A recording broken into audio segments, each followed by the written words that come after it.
యేసుకు 12 ఏండ్ల వయసు వచ్చినప్పుడు యోసేపు మరియమ్మలు యేసును యెరూషలేముకు పస్కా పండగకు తీసుకుని వెళ్లారు.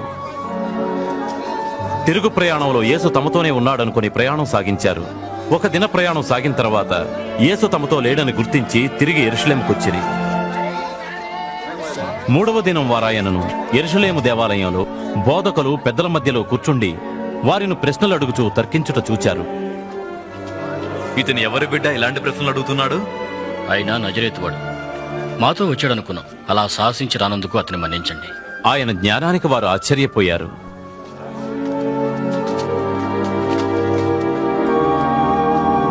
కుమారా, మాకెందుకు నీవిలా చేశావు?